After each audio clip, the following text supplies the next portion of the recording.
de volta com o programa Educação em Movimento e hoje nós estamos falando sobre a experiência de intercâmbio, não é? Como é que isso pode enriquecer a formação acadêmica dos alunos, a formação humana, porque afinal de contas é você tentar compreender uma outra cultura que não é a sua. E isso abre, não é assim, uma paisagem enorme para a gente ter um conhecimento aí sobre o mundo. Isabela, antes a gente falava que o domínio da língua, especialmente da língua inglesa, não é, Rita, tem sido o grande entrave para os alunos irem para o intercâmbio, né? 700 vagas, eu não sabia, um número alto, não é?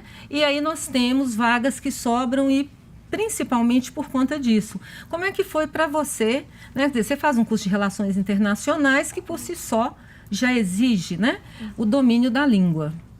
Olha, eu comecei a estudar inglês desde os 13 anos. Eu estava com dificuldade na escola, então minha mãe me colocou no cursinho. Depois veio o interesse de fazer intercâmbio fora e aos 17 anos eu fui para a Finlândia. Então você tem essa experiência já no ensino médio. Isso, e lá eu utilizava muito do inglês, né? Aquela coisa, ou você fala, né? Exatamente. E então lá eu aprimorei meu inglês, né? Desses anos de cursinho que eu fiz na minha cidade. E quando eu voltei para a PUC, eu já tinha esse conhecimento e depois consegui fazer a prova, né, de proficiência para ir para o intercâmbio. Como é que foi a experiência na Finlândia, né, que é uma experiência com você adolescente ainda, e como é que foi a experiência agora? Claro que você continua adolescente, né, Isabel? Mas, enfim, como é que você pensa isso, né? Lá atrás e agora, mais recentemente, e num país que ainda hoje muito poucos conhecem, não é? Que é a China. Olha, essa experiência que eu tive na Finlândia quando adolescente foi muito importante para mim, porque ela me ajudou muito na experiência da China. Sim.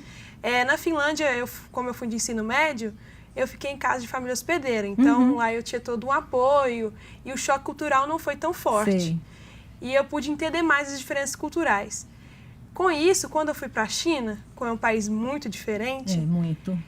Eu às vezes ficava muito triste, mas pelo choque cultural, né? Sim. Que é normal e às vezes a gente não entende. É o estranhamento, não é? O estranhamento. E com isso, com a minha experiência antes, eu pude passar por esses problemas, né? E conseguir ficar um ano lá, que foi para mim uma vitória, que eu nunca imaginei estar na China, né?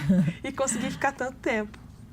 Pois é, olha só, Rita, vamos aí continuar ainda com essa questão, não é, do domínio da língua, que é o grande obstáculo.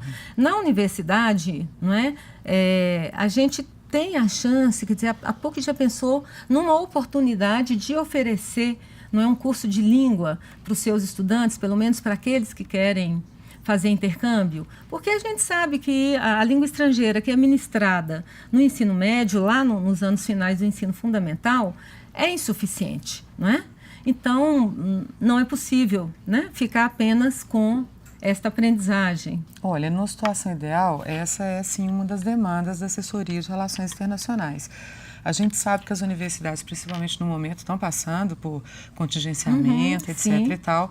E a PUC já faz um esforço muito grande de ter uma estrutura, a área internacional ligada à CEPLAN, que inclusive, ela está ligada à CEPLAN, porque é a CEPLAN que pensa estrategicamente a universidade e a internacionalização é uma decisão estratégica. É parte dessa estratégia. Então, o que acontece? A PUC ela já faz essa renúncia à medida que ela não taxa o seu aluno, nem na ida, nem no aluno que vem. E essa questão do aprendizado do idioma, o que acontece? Como você mesmo diagnosticou, no ensino médio, ele é dado de uma maneira muito superficial. Exato.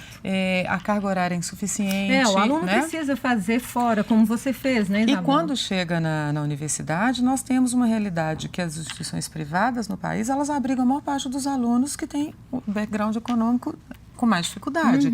Então, ou seja, muitas vezes as famílias já pagam com sacrifício a mensalidade da universidade, ainda tem que pagar um curso de idiomas. Agora, a boa notícia existem hoje os MOOCs. O que são isso? São os Massive, M-O-O-C, Massive Open Online Courses. MOOC até então era o nome da minha cidade. Pois é. Onde nasci. Então, são cursos gratuitos online. Então, você vai falar assim, mas alguém aprende o idioma sozinho? aprende.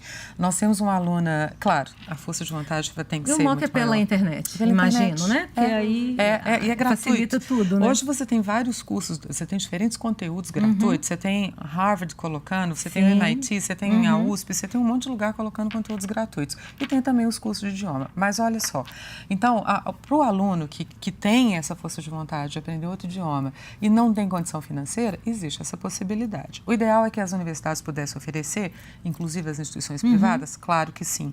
Mas a primeira coisa para alguém fazer um intercâmbio é querer fazer intercâmbio. Pois é, olha só, Rita, eu fico imaginando isso, né? Bom, se a língua é um impedimento, e é verdade, não é?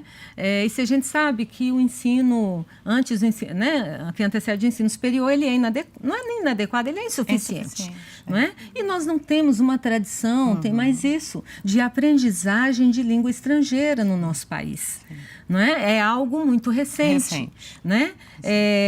E estas oportunidades que são pela internet e tal, será que falta informação? Falta. E talvez falte um acompanhamento, um tutor, não é, que pudesse assistir o aluno, né, nesse período. Eu acredito, inclusive, a gente já andou tentando aqui na PUC, que os nossos cursos de letras pudessem ter um protagonismo maior nisso.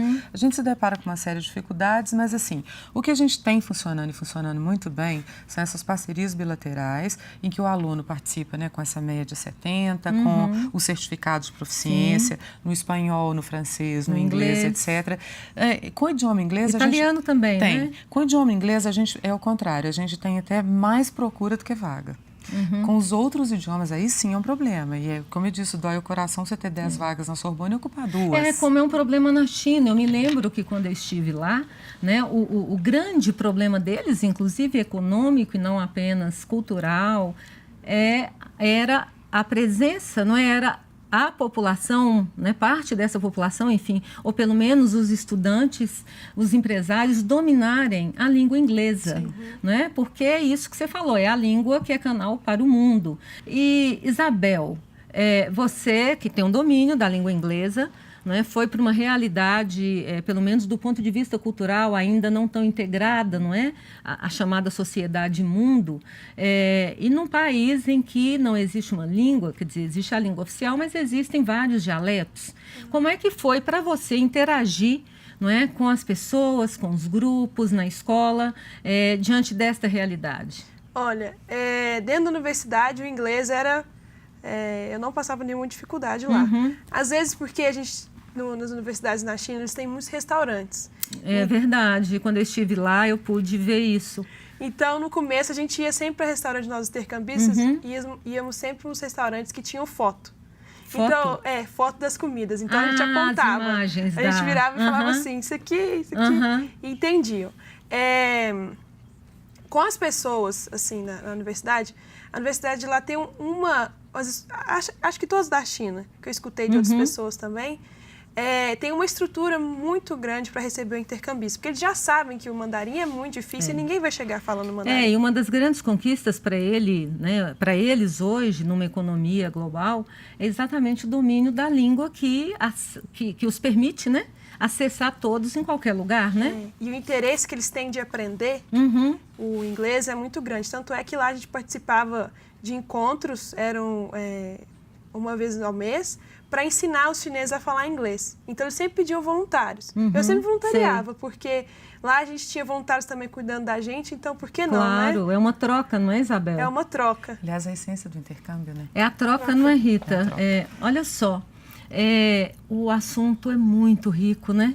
E como é importante que a comunidade universitária possa ter todas essas informações e ouvir uma experiência como da Isabel, que nós diríamos um pouco radical, né? Não foi para Vancouver, mas foi lá para China. Bom, não saia daí, a gente volta já já depois de um pequeno intervalo.